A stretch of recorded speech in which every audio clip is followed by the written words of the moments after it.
Yeah, well, I think everything's working now. At least you and I seem normal on Zoom. So I'm going to say to everybody watching, welcome. Thank you for tuning in. This is the sixth interview I've done with different channelers. And tonight, my guest is Kate Woodley. Well, Kate, welcome. Thank you, Peter. Thank you for having me. I'm honored to be here. I know that Ashtar and the Galactic Federation is also very excited to be here. I feel Ashtar to my immediate left, as I always do when I'm about to connect with him. So thank you very much for having me and us. Well, it's an absolute pleasure.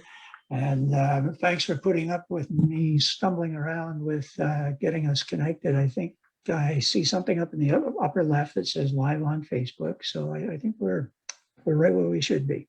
Perfect. Well, Kate, I imagine a lot of our viewers don't really know very much about you. Would you fill us in a little bit on some of your background, where you grew up, went to school, that kind of thing, jobs you've had? Oh, wow. Well, maybe I'll skip through all the boring academic history and I'll get to the juicy stuff that everyone's here to know more about. So yes, I am Kate Woodley. I'm a channeler as well as an energy clearer with ascensioncalling.com. I have the pleasure of connecting with a myriad of incredible beings. In addition to connecting with Ashtar and the Federation, I also frequently connect with the Andromedans, the Blue Avians, the Arcturians, as well as, this one's a bit of a mouthful, the Council of the Guardians of the Light. So that's just a few of the many beings that I connect with. Ashtar is obviously on standby tonight. He's going to come through to talk a little bit about what is really unfolding for humanity. So very excited to hear what he has to say.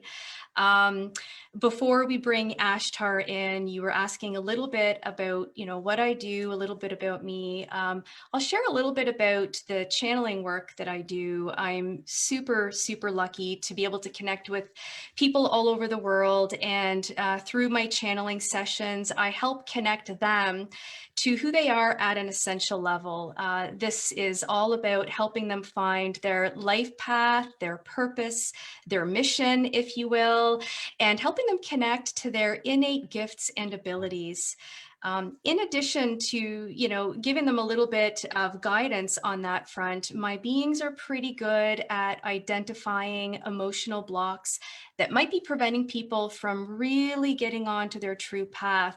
So my beings have a very gentle way of helping someone identify an issue or a block that may not be serving them. And more importantly, they'll give them some guidance as to how to overcome those blocks. So the work I do is meaningful. I learn from it every day. This is my path as a light worker and a starseed. This is definitely what I came here to do. It took me a long time to get here. Peter, as you and I were chatting about earlier today, like you, I was entrenched in the corporate world for a very, very long time. But that is true of many light workers and star seeds. This is a very common theme that I'm seeing with a lot of people. Yeah, Kate, you were saying that, well, first of all, I think we were both agreeing that any experience we've had is never wasted. That's right. And although we may say, yeah, we gain certain things from the business world, the value of relationships, the value of communication, prioritizing, some of those things have become skills and that they're very transferable.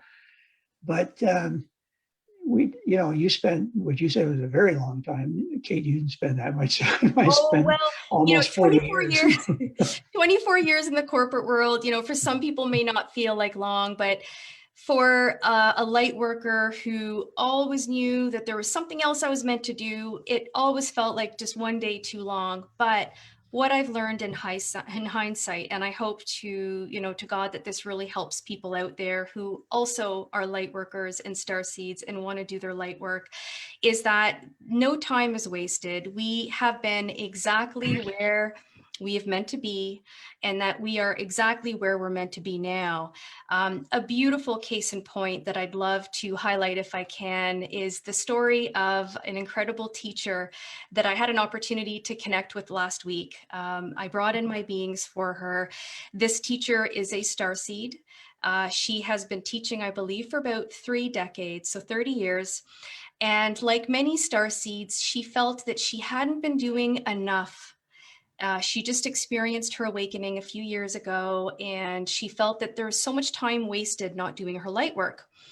The beings very, very quickly came in and assured her that she was supposed to be in front of those children, activating them. Here's why. She had prior incarnations prior to this existing incarnation as a teacher, where she was actually connecting with and traveling to many different advanced civilizations off-world, where she was encoded and embedded with very specific activation codes that she would carry with her into this human incarnation. And all those starseed children that she was teaching received her light, received the activations. So although she wasn't aware that she was activating all these starseed children, she was doing incredible work for 30 years. And had she experienced her awakening any earlier, and had she left the teaching profession, the being said that there would have been hundreds of starseed kids that would not have been activated when and how they were supposed to. So that story serves as a beautiful testament to the fact that regardless of where we are, whether it's the corporate world or teaching, we don't always know and think that we're making a difference, but we are. Our light is doing the work even when we are not consciously aware of it. Yeah. Now, I can imagine a number of our members of the audience really don't know what a star seed or a light worker is. Um, I think I have to keep an eye on the clock here because we want to rush our end, but can you define those two terms for us? Absolutely. Yes, there are two terms that are used interchangeably, and that's simply because there are many light workers who are also star seeds, and there are also star seeds who are light workers. The key difference is that a star seed is a being who, although they may be on Earth incarnated as a human at this time, their origin is from elsewhere. For example, I've been told that I'm an Andromedan star seed. I know many people who are Arcturian star seeds, Pleiadian, etc. So it's truly someone who comes from elsewhere, who's carrying with them the energetic signature, template, and imprint of that other civilization, but it's serving a purpose here for humanity. A light worker may or may not be a starseed. There are many light workers who are what my beings would describe as being more earthbound. They've had lots of incarnations here on Earth. Earth is their home, but they're here to do their light work. They're either, teachers, guides, healers, etc. So you have light workers and starseeds who are often doing very similar work. It's really a matter of what they're doing and where they consider themselves to be from. So I'm trying to keep it short. That's the Coles Note version. I know that everyone's probably very excited to have Ashtar come through, so I'll stop it there. Well, while you're on this definition roll here, um, Ashtar is with the Galactic Federation of Light. Shed a little light on that for us, if you would. Who are these folks? What's their mission? And how is it that they seem to be buzzing around humanity these days? Yes, no, they've been with us for a very, very long time. The difference is now more and more of us are aware of their presence, thankfully. So I'll start with Ashtar. Ashtar is the Pleiadian commander of the Galactic Federation. And not many people know this, he is also an ascended master. The way he explained it to me a while back is that being an ascended master was somewhat of a prerequisite for his role as a Pleiadian commander. And the reason why is because as an ascended master, he was in a better position to bring the best of universal light, love, and wisdom to his role. Mm. Need I say more? You know, if I had said that in past job interviews, I'd love to know where I would have landed. So Ashtar explained that beautifully. Now, a little bit about the Galactic Federation. Some people call this the Federation of Light, others the Galactic Federation of Worlds. It's all the same thing. It consists of a very large conglomerate of many, many different extraterrestrial races who are all benevolent. Many of them are Pleiadian, but they're not all Pleiadian. Most of them originate from our galaxy, but many originate from elsewhere. Nonetheless, they are all united in the common goal of creating a more peaceful existence for all. That is it in a nutshell. They are affiliated with many other federations. They confer with many councils. They receive a lot of advice, input, and direction. So unlike many federations or associations that exist here on Earth that may operate as a monopoly, the Federation, from what I understand, does not act and decide unilaterally. They often seek advice from other councils. One council would be the Andromedan High Council, but there are so many that they get input from. Their purpose, as I mentioned, is really to create a more peaceful existence. They're particularly focused on humanity at this time because we are on the brink of an ascension. That is, we are raising our consciousness, and they're helping us do that. One thing that Ashtar and the members of the Federation have repeatedly echoed to me is they don't want humanity to see them as their saviors or their rescuers. No, the Federation is here to guide, protect, and assist humanity, but they want us to do our work because ascension is a very individual journey. It starts within us and it spreads outwards. It is not the other way around. So they're here to guide us. They're here to help us, but they're not here to do the work for us. They're holding space. They're protecting us as we are freeing ourselves, as we are bettering ourselves. But it's a partnership. They don't want to be our saviors. Yeah, yeah, yeah. Long time ago, I guess, figured out that we really don't need salvation in spite of what we're told.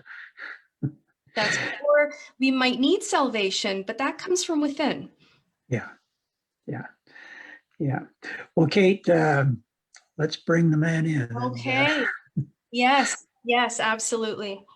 Good. And for the audience's benefit, this will take a couple of minutes for Kate just to drop herself down and invite Ashtar in.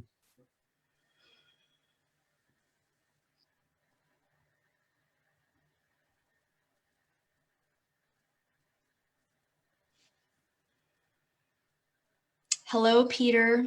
Greetings to all. This is Ashtar. It is an honor and a pleasure to be here.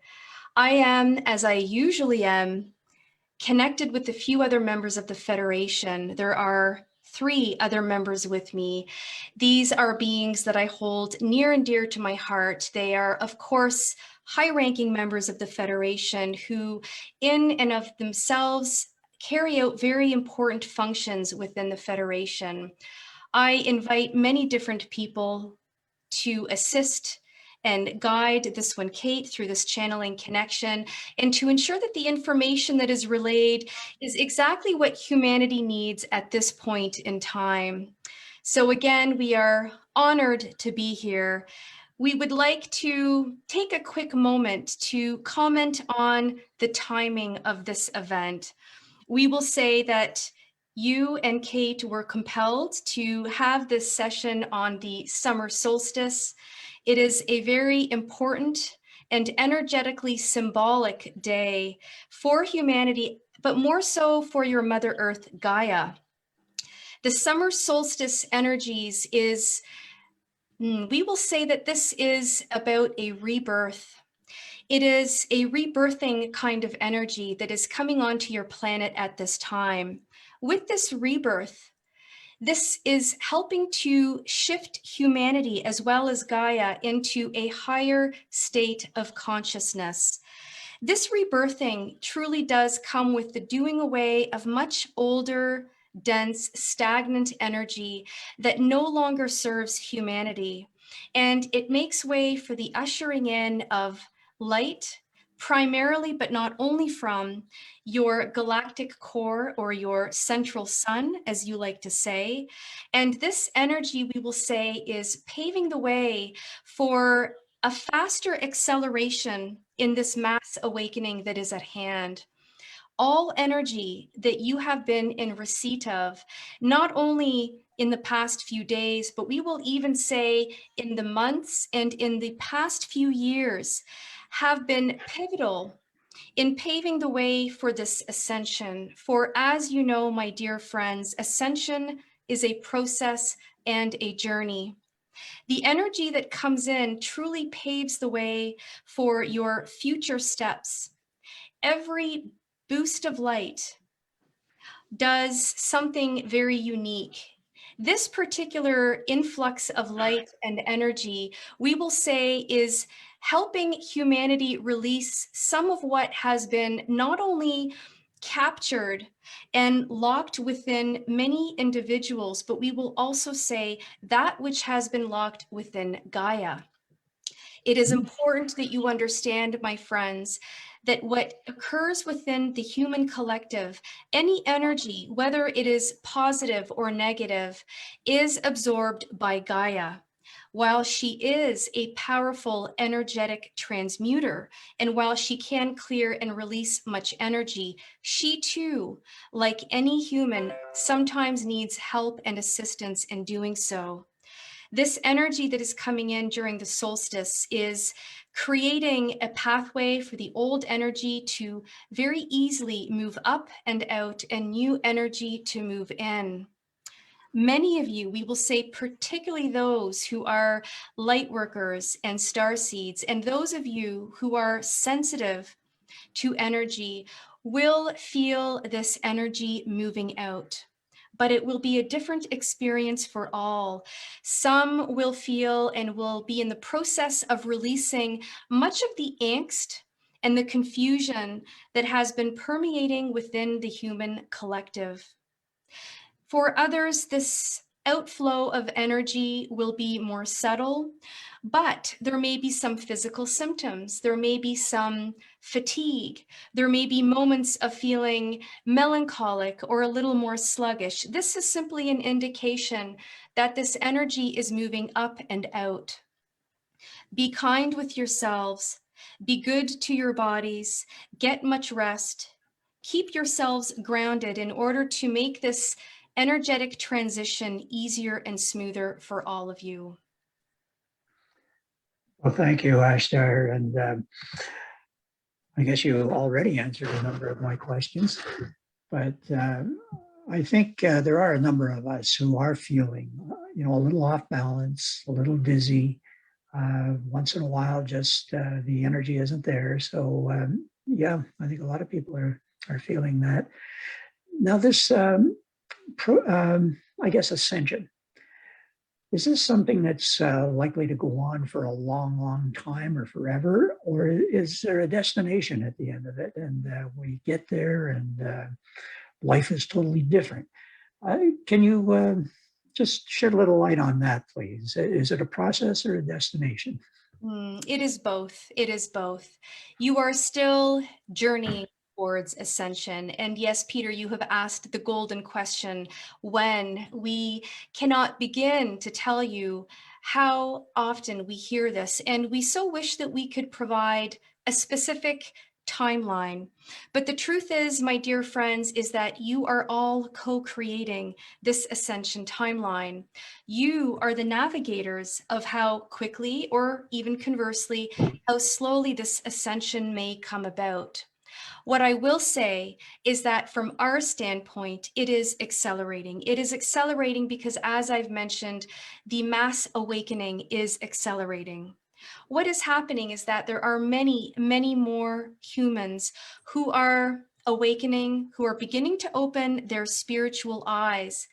As this percolation happens within them, their energy evolves and they too begin to impact those who are asleep, those who are also in need of awakening, Because more individuals are awakening, this is having a massive ripple effect across the collective.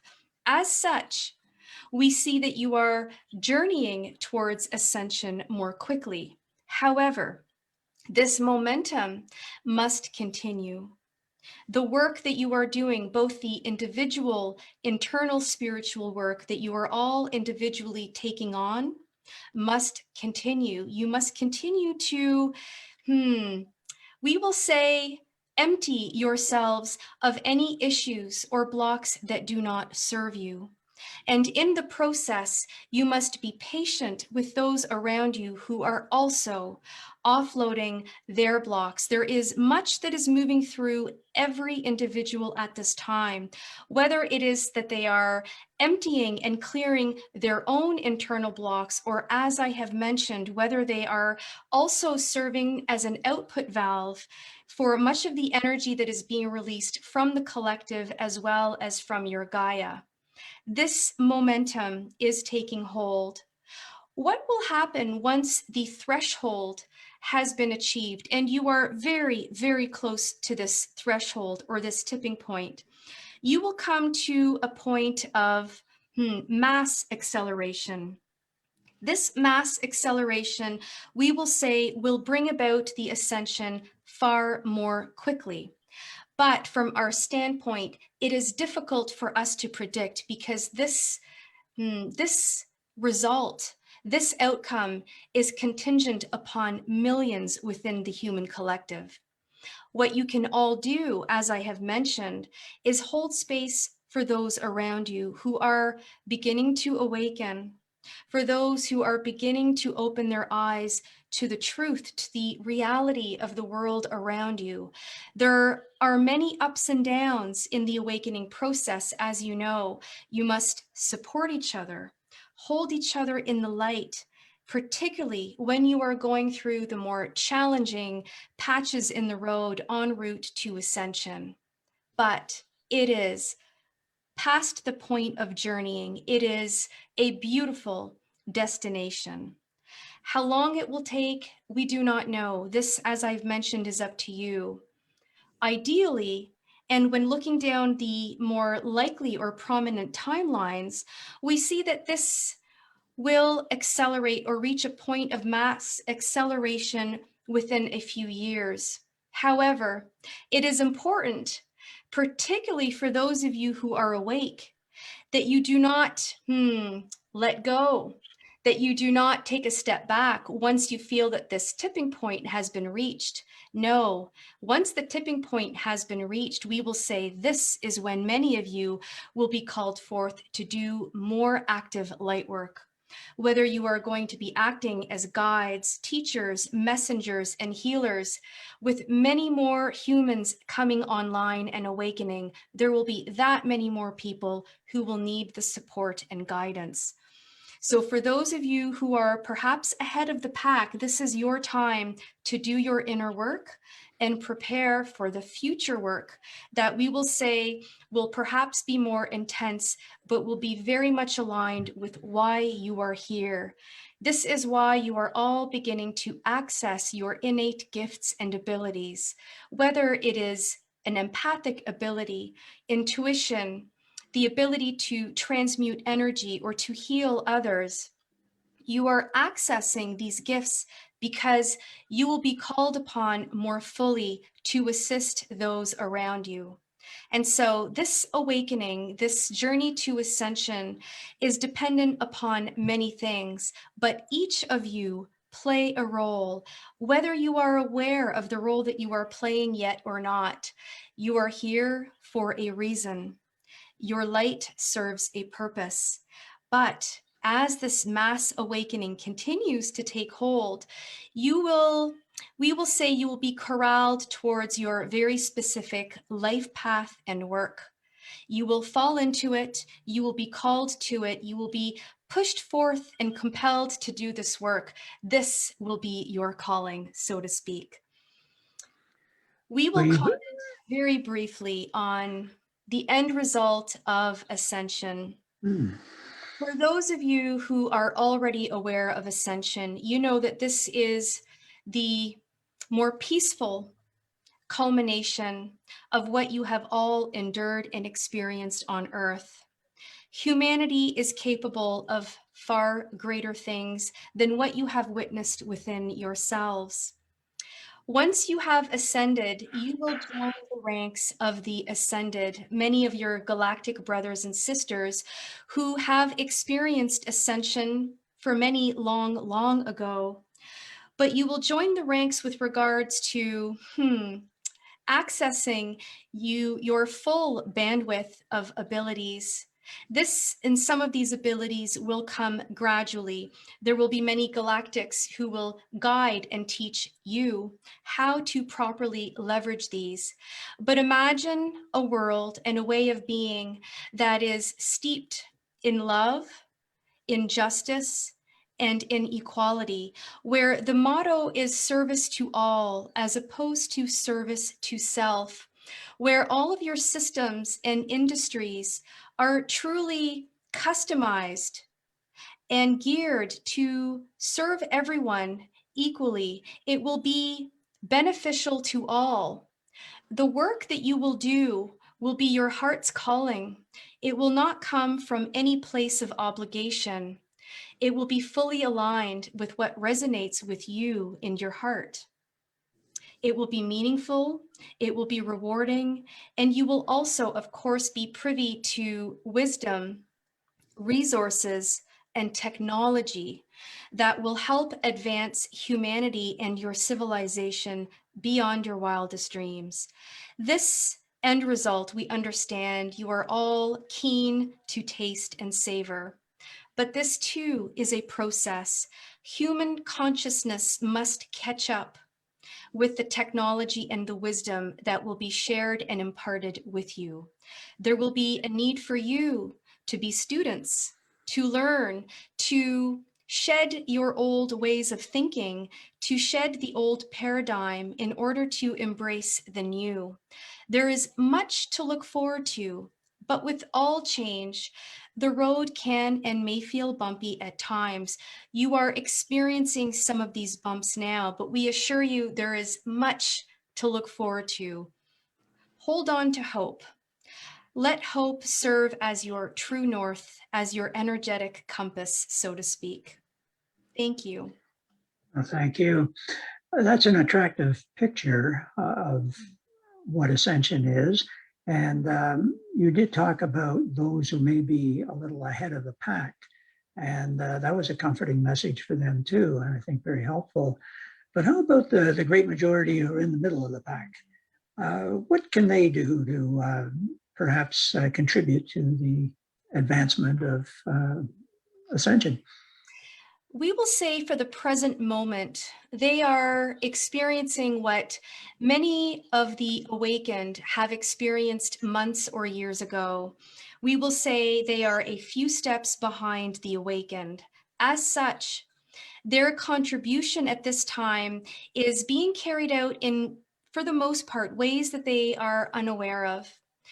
By the mere presence of their light here on earth, they are serving a purpose. However, many of them have not awakened to their life purpose. They are likely not fully aware of their innate abilities and the gifts that they are meant to share with the world and with others. As such, what we see in the same way that there have been light workers who have come in waves to pave the way, to operate perhaps as energetic pioneers in many ways, those who are awakening are going to be paving the way for those who will awaken after them, in the same way that those of you, the light workers and the star seeds, who for the most part have awakened earlier, you are currently here to pave the way for those who are now in the process of awakening. This, we will call it the third wave of awakening that we are witnessing now. This is taking hold. It is a much larger subset of the population. This, we will say, was a portion of the population that until now was very stagnant energetically. This Awakening within them is a tremendous milestone. It is one that we have all been waiting for, that we have been assisting energetically for quite some time. However, alongside us, it is you, the light workers and the star seeds, who must hold their hand and guide them through this awakening.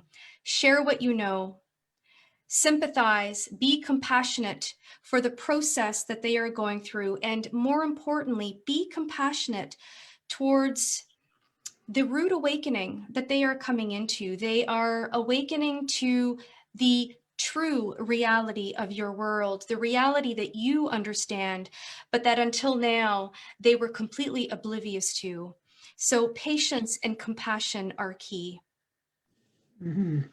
I understand as well that there is a sort of a cohort of newborns or young people who are coming onto the planet. And I'd ask you to comment. The children who are being born today, I understand they have some special qualities and they're going to contribute in some interesting ways. Yes. We will say all beings are special, all beings play a role. The young children, particularly those who have been born in the last few years, and to those future unborn children who are preparing as we speak to come in, we will say the vast majority of them are star seeds. Mm. They are star seeds who have trained long and hard to come to Earth to be the guides, the leaders, the healers, and the teachers of tomorrow. You must understand that by the time these star seeds reach adulthood, by human terms, they will be old enough, they will be in a position where they can truly begin to we will say, introduce the last phase of change before the full ascension is upon you. And by full ascension, we mean before all the changes in your systems at a societal level have fully been rolled out. These are the change makers, the leaders, the thought leaders, we will say, who are going to help anchor a new way of thinking, who are going to help roll out new technologies. They are star seeds from far and wide. They are not only from this universe, they are the best of the best from the multiverses. We will say all of these star seeds have a very high vibration. As many children who are present on your world today, on average, their vibration is higher than the average vibration of the adult cohort. And the same is true for these very little ones, these newborns who may be new in body but are very old and wise in spirit. They too carry an extremely high vibration of love. These little ones, aside from the work that they are here to consciously carry out, their vibration is going to help permeate universal love within the human collective more permanently. And so the light workers and star seeds that are among us now, they are paving the way. They have been the pioneers in this field, but the next generation of star seeds will anchor that love more permanently. Mm. If you go back in time a little bit on the planet Earth, the light workers, let's say several decades ago, when grasping the future, they seem to see that some of our institutions, the monetary system, the religion system, the medical system, things like that, were going to crash and burn almost, and then new ones were going to be raised up, not unlike our kitchen renovation right now. But I gather now that we've advanced a fair bit, that if you look at that scenario, it's really going to be more change from within these institutions, and it's going to be a lot more gradual and gentle than originally predicted. Am I on the right track here? You are correct. As I've mentioned, there are many timelines. In the past, we will say that humanity was tracking towards a slightly less promising timeline. This timeline brought about more abrupt changes with a few more hardships. We are delighted to confirm that this timeline has, for the most part, been eradicated. It has disintegrated. Humanity and the many, many light workers, starseeds, and your galactic friends who support you have successfully etched out a more successful, optimistic timeline for humanity. As such, we are happy to say that many of these old predictions, many of these predictions that bore gloom and doom, as we would say, these are no longer completely accurate. As I have conveyed in my most recent transmission with this one, Kate, is that it is important that the change on Earth be paced and strategic. It must be paced in a way that humanity can adapt to. For a sudden crash and burn, as you have stated, would only put humanity at risk and trigger greater chaos, chaos that, as you understand, we are all trying to move away from. Humanity must feel stable and confident on all levels in order to focus on the spiritual work that is important for ascension to occur. Ascension will occur. This is a certainty. This is written. However, the road and the path to ascension, this is largely up for grabs.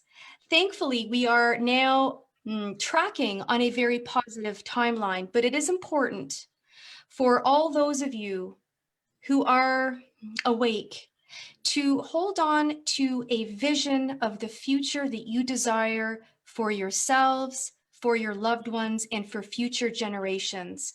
Hold on and connect to peace, to justice, to progress, to equality, to love, to compassion.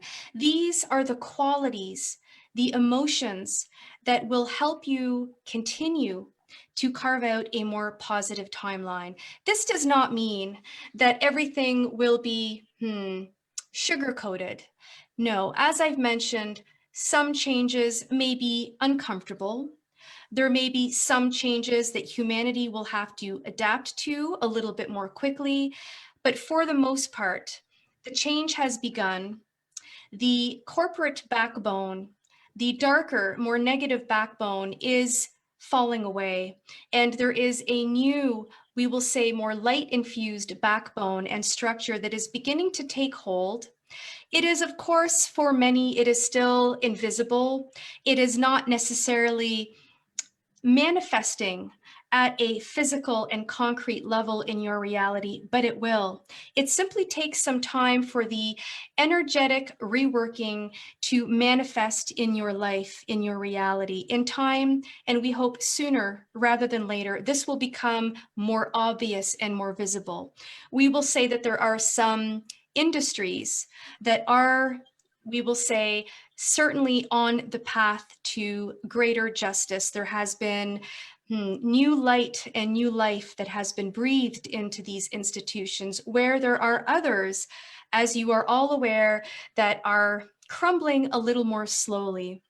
But understand that this is not because the light is not working or that it is not winning. No, quite to the contrary. It is because this change must occur in a way that is manageable for humanity. We are doing everything we can to ensure that this change and the rate of change, more importantly, is something that can be paced strategically with the opening up, with the expansion of humanity. It must somewhat coexist energetically neck and neck. For if the structure is rebuilt too quickly, the human consciousness will not be able to grab hold of this new structure and make the best of it. And vice versa, if humanity advances too quickly in consciousness, it will be a very quick change that will be required within these institutions. So it must be, on some levels, a co-evolution. Hmm. I know because we're in a free will universe, you can't predict anything with much certainty, but I'm wondering if there's any trends that are looking really good for something that would be, I guess, an optimistic scene for us. Hmm. Anything coming down the pike you can reveal at this time? Yes, we will once again comment on this beautiful mass awakening that we are witnessing among humanity. Some of the trends that we are seeing with many, many groups and individuals is that there are new beliefs that are making their way into the vocabulary, into the energetic structure of many individuals who until recently were asleep and who had been entirely, we will say, shut down to the idea of extraterrestrials, of benevolent forces, of other dimensions, of human contact with other civilizations. These, we will say, even 5 years ago, were ideas that were shunned by many. But what we see is that more and more, many of these individuals who were quite adverse to this idea, to the possibility, are now opening to it. It will be interesting for all of you to know that many of these individuals who until recently were asleep are also starseeds. As such, these beings have been conferring with many of their soul family members who are not of human origin during their astral travels, during their dream time. These soul family members from other civilizations have, in their own way, been triggering and we will say catalyzing the awakening of many of those who are asleep. Again, there is no right or wrong with how and when one awakens. As long as the trend on average is towards an awakening, it is all positive and it will all unfold as it is meant to unfold. But this is one trend, is that many of our human brothers and sisters are beginning to open their hearts to the concept and idea that they have loved ones who are not human. This brings us much pleasure. And brings me to the question of when are we going to meet these Mhm. folks? I know you can't come swooping down in your ships and terrorize all of humanity. You'll have to do it in some gentle way. But I know too, you've got a bit of a game plan for this, haven't you? We have many game plans. We have a game plan for every prominent timeline. We leave no stone unturned. What we will say is that in time, and this, yes, this is further down the road, we will say it is a few years down the road in the very least, there will be more open contact. However, it is important that many of you know contact has been taking place for decades, but it has been with a very few individuals, primarily individuals whose life experience mandated this more face-to-face contact, whether it be because they needed energetic activations or whether it was because their mission was very much aligned and intertwined with extraterrestrial contact. But we have a whole generation of intuitives, channelers, and healers who in their work are connecting with many of the galactics. Mm. The face-to-face contact that so many humans look forward to and are curious about, this will happen, but it is important that people understand that at this time, humanity, and for the most part, the human collective, is not prepared. There is still a strong undercurrent of fear within many humans towards extraterrestrials. We could say much about this fear and why this fear is prevalent. Many of you are already aware as to why this fear has taken hold so deeply within humanity. There is a need for humanity to overcome this fear so that when they do begin to see the proof, the more concrete, tangible proof of extraterrestrial life and interaction with humanity, they will be open to it and they will react positively to it. It is our goal, it has always been our intention that when this contact be made, that it be positive for all, that it be or that it mark rather a symbolic beginning between humanity and many extraterrestrials. We know that those of you who are watching, if you are here, you are already open to the existence of your brothers and sisters of the light. But you must understand that there are so many more of you who are not ready for this. And so we are waiting for more to be awake, to be open, and to be on board. Thank you. Um, I'm cognizant of the time here. And Ashtar, if you have kind of a wrap up or final message for everyone, we'd be really pleased to hear it now. Yes, there is much I want to say.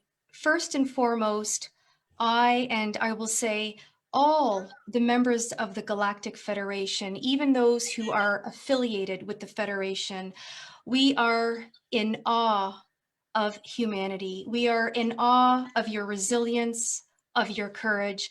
We are also deeply grateful for the deep sense of purpose that so many of you have come into this human existence with the intention of helping to awaken the masses, to anchoring higher dimensional light and energy, to teaching your fellow humans about love, about ascension, about a better way to be. This has been, we will say, a grueling journey for many of you. It has required much patience. However, we see how far you have come. We see how far you are yet traveling to. And we will say that for the most part, the hard part is behind you. Yes, there may still be a few more bumps along the road, but you are making tremendous progress.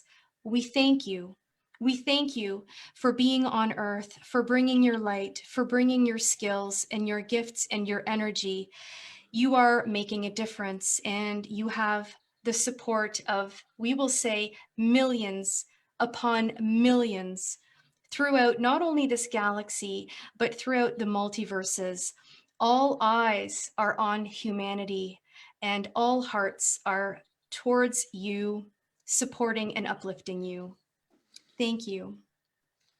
Thank you very much. It was very much an honor that you visited with us today.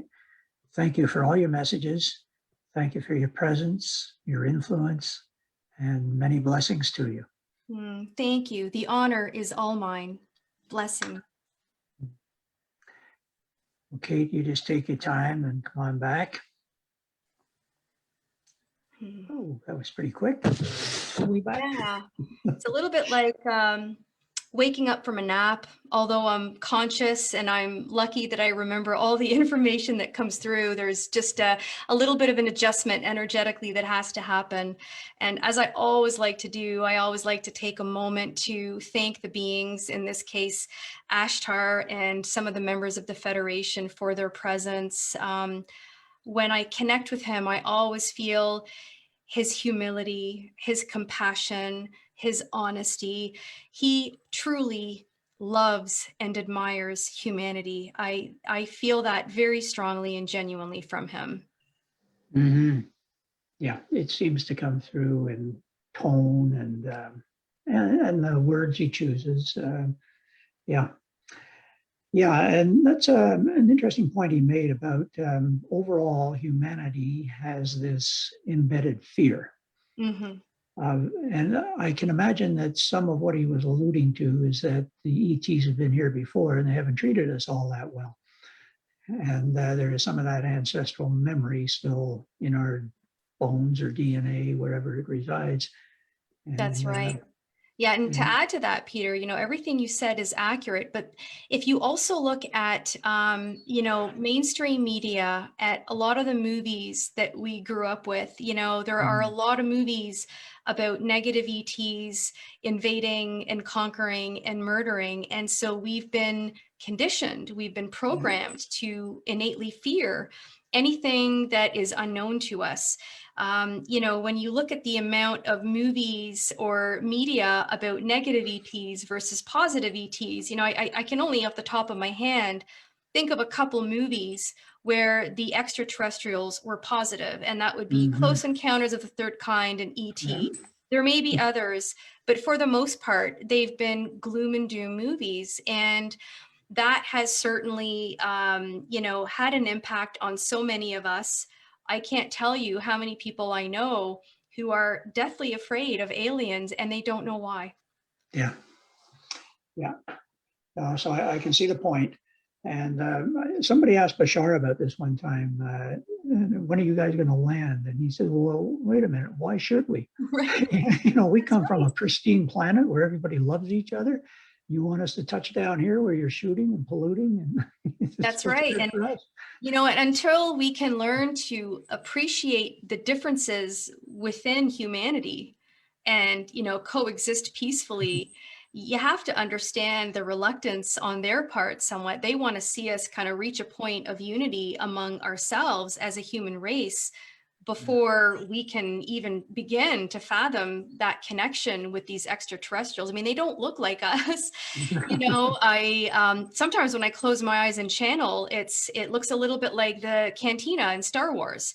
I see all kinds of beings, short, small, energetic, non-physical, all kinds of different skin tones and markings. Some don't have eyes.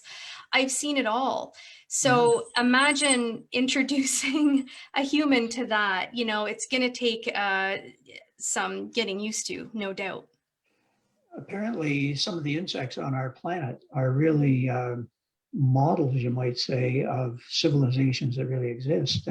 Certainly, one that a couple channelers have channeled for me is the mantis. Yes, that's right. And, Yes. and I guess there are many others, but yeah, fascinating stuff, Kate. Well, to validate that point very quickly, Peter, many of the beings I've connected with have stated a few times that, Earth is, it's an information center, it's an information library, it's also an area where there's been a lot of genetic testing. Apparently, every insect, every life form on Earth has origins elsewhere. Mm. A very interesting case in point is some time ago, I had the opportunity to connect with a moth-like civilization. They're elsewhere. They're very large. They're very advanced, very intelligent. They're healer beings, but they are cousins, genetic cousins of many of the moths here on Earth. So yes, the mantis beings, although they're very tall in actuality, here they're little insects. So we can't discredit the fact that just because they're insects that they don't have links to some advanced civilization. Mm. And many of these civilizations, many of the insectoid civilizations operate on a hive mind. One of the beings, Samson, that I've connected with, he's very little, a delightful little being, but he has explained that the hive mind on his planet is really where beings share, think, feel, and decide unanimously and simultaneously. No being is left out. They all think together. It's groupthink, and they evolve together. They decide together. Everyone's input and energy plays a role in how they move forward. So he described that humanity, from their perspective, feels very chaotic because we're all operating and feeling and thinking individually. And he actually said, I don't know how you guys do it. You have 1,000 different simultaneous thoughts in one moment, and you're left to sort it out all on your own. So it was a very interesting perspective as to how other civilizations collaborate and work together.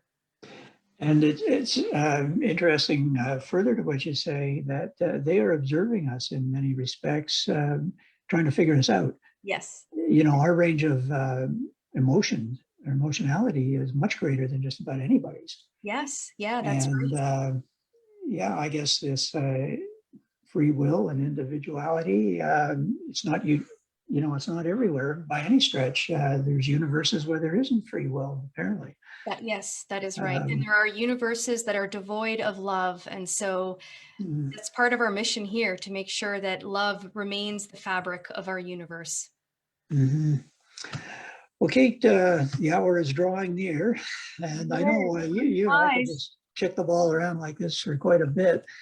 But if people want to get in touch with you, I know you do a lot of personal counseling and you channel for individuals, and you're also associated with Karen Haywood, who Yes.